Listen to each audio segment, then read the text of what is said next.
കാലം ചെയ്ത ഫ്രാൻസിസ് മാർപ്പാപ്പയ്ക്ക് വിട നൽകാൻ ലോകം. ഇന്ത്യൻ സമയം ഉച്ചയ്ക്ക് 1:30-ക്കാണ് സംസ്കാര ചടങ്ങുകൾ. മാർപ്പാപ്പയുടെ ശവമഞ്ചം അടക്കുന്ന കർമ്മം പൂർത്തിയായി.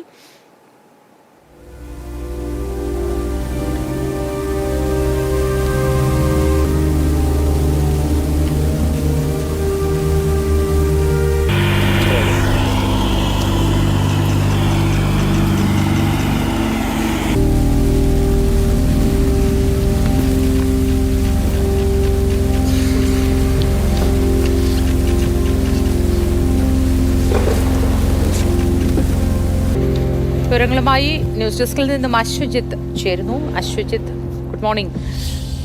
ഏറെ വേദനിപ്പിച്ച ഒരു വിയോഗമാണ് മാർപ്പാപ്പയുടേത്. സമാധാനത്തിന്റെ ദൂതനായി പ്രവർത്തിച്ച ഒരു അജപാലകന്റെ വിയോഗം. ഇത്രയേറെ ലോകം വളരെ ശ്രദ്ധയോടെ ഉറ്റുനോക്കുന്ന ഒരു ദിവസം കൂടിയാണ് ഇന്ന്. സംസ്കാര ചടങ്ങുകളിലും ഒരുപാട് പ്രത്യേകതകൾ ഉണ്ടെന്ന് നമുക്കറിയാം. ചടങ്ങുകളിൽ ഒരുപാട് നടപടിക്രമങ്ങളുണ്ട്. അതൊക്കെ എങ്ങനെയാണ്, എപ്പോഴാണ്? ഇന്ത്യയിൽ നിന്നും രാഷ്ട്രപതി മാത്രമാണോ പങ്കെടുക്കുന്നത്? മറ്റ് നേതാക്കൾ ആരൊക്കെയാണ്? മോത്തി, ഫ്രാൻസിസ് മാർപ്പാപ്പയുടെ വിയോഗ വേദനയിൽ തന്നെ ലോകം നിൽക്കുമ്പോൾ ഇന്ന് അദ്ദേഹത്തിന് യാത്രാമൊഴിയേകാൻ ഒരുങ്ങുകയാണ് ലോകമെമ്പാടുമുള്ള ആഗോള കത്തോലിക്ക വിശ്വാസികളും ഒപ്പം ലോകത്തെ മറ്റ് എല്ലാ ജനങ്ങളും. ഇന്ന് വത്തിക്കാൻ സ്ക്വയറിൽ ഇന്ത്യൻ സമയം ഉച്ചയ്ക്ക് 1:30-ക്കാണ് ചടങ്ങുകൾ തുടങ്ങുക. പ്രാർത്ഥനാ ചടങ്ങുകളാണ് ആദ്യം. കുർബാന അർപ്പിക്കുന്നത് കർദിനാൾ കോളേജിൻ്റെ, അതായത് കർദിനാൾ തിരുസംഘത്തിൻ്റെ ഡീനായ ഫാദർ കർദിനാൾ ബറ്റിസ്റ്റ റേ. അദ്ദേഹമാണ് ഈ ചടങ്ങുകൾക്കൊക്കെ കാർമ്മികത്വം വഹിക്കുക. ഒപ്പം മറ്റ് കർദിനാൾമാരും ആർച്ച് ബിഷപ്പുമാരും സഹകാർമ്മികത്വവും വഹിക്കും.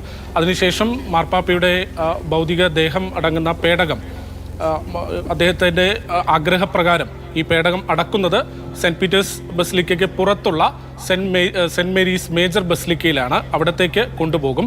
അവിടെ ഒരു സ്വകാര്യ ചടങ്ങായി, അല്ലെങ്കിൽ 50 പേർക്ക് മാത്രമുള്ള ഒരു പരിമിതപ്പെടുത്തിയിട്ടുള്ള ചടങ്ങായിരിക്കും അന്തിമമായി കല്ലറയിൽ അടക്കുന്ന ചടങ്ങുകൾ നടക്കുക.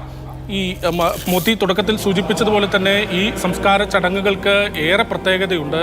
വളരെ ലളിതമായി, മാർപ്പാപ്പയുടെ ആഗ്രഹപ്രകാരം തന്നെ വളരെ ലളിതമായി, ആർഭാടങ്ങളൊന്നുമില്ലാതെ സാധാരണ കല്ലറയിൽ തറയിൽ ഉണ്ടാക്കിയിട്ടുള്ള ഒരു സാധാരണ കല്ലറയിൽ മറ്റ് അലങ്കാരങ്ങളൊന്നുമില്ലാതെ തന്നെ മാർപ്പാപ്പയെ അടക്കുന്നു. അതെല്ലാം അദ്ദേഹത്തിൻ്റെ ആഗ്രഹപ്രകാരമാണ്. ഒരുപക്ഷെ ജീവിതം കൊണ്ടും മാതൃകയായ ഫ്രാൻസിസ് മാർപ്പാപ്പ തൻ്റെ വിയോഗത്തിലും തൻ്റെ ആ ഒരു നിലപാട് കൃത്യമായി തന്നെ രേഖപ്പെടുത്തി വെച്ചിരുന്നു. അതാണിപ്പോൾ ഈ സംസ്കാര ദിനത്തിലും ഈ ചടങ്ങുകളിലുമൊക്കെ ഇന്ന് പ്രതിഫലിക്കാനിരിക്കുന്നതും. ഏതായാലും ഇന്ത്യയെ പ്രതിനിധീകരിച്ച് നമ്മുടെ രാഷ്ട്രപതി ദ്രൗപദി മുർമു വത്തിക്കാനിൽ മാർപ്പാപ്പയ്ക്ക് ഇന്നലെ അന്തിമോപചാരം അർപ്പിച്ചിരുന്നു. ഇന്നത്തെ സംസ്കാര ചടങ്ങുകളിലും ഭാഗമാകും.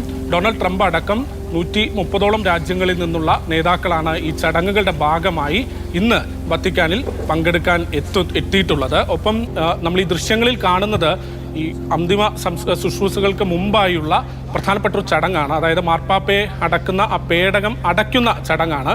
അത് ഇന്ത്യൻ സമയം ഇന്ന് പുലർച്ചെയാണ് ആ ചടങ്ങ് പൂർത്തിയാക്കിയത്, ആ കർമ്മം പൂർത്തിയാക്കിയത്. കർദിനാൾ ഫാരൽ, അദ്ദേഹമാണ് ആ ചടങ്ങിന് നേതൃത്വം നൽകിയത്. നിലവിൽ അദ്ദേഹത്തിനാണ് വത്തിക്കാൻ്റെ ഭരണ ചുമതലയുള്ളത്. അദ്ദേഹമാണ് ആ ചടങ്ങിന് നേതൃത്വം നൽകിയത്. മാർപ്പാപ്പയുടെ ആ പേടകം അടക്കുമ്പോൾ അതിനുള്ളിൽ മാർപ്പാപ്പയുടെ കാലഘട്ടത്തിൽ പുറത്തിറക്കിയ നാണയവും ഒപ്പം മാർപ്പാപ്പയുടെ ജീവിത രേഖ സംബന്ധിച്ച് ഉള്ള ഒരു കുറിപ്പും ആ പേടകത്തിനകത്ത് വെച്ച് അടയ്ക്കുന്നതാണ് ആ ചടങ്ങുള്ളത്. മാർപ്പാപ്പയുടെ പേടകം അടച്ചു കഴിഞ്ഞു. ഇനി ഇന്ത്യൻ സമയം ഏതാണ്ട് ഉച്ചയ്ക്ക് 1:30 അന്തിമ കർമ്മങ്ങൾ, അല്ലെങ്കിൽ സംസ്കാരത്തിന് മുമ്പുള്ള അന്തിമ പ്രാർത്ഥനാ ചടങ്ങുകൾ അടക്കമുള്ള കർമ്മങ്ങൾ നടക്കും. അതിനുശേഷമായിരിക്കും സംസ്കാരം നടക്കുക. ശരി അശ്വജിത്ത്.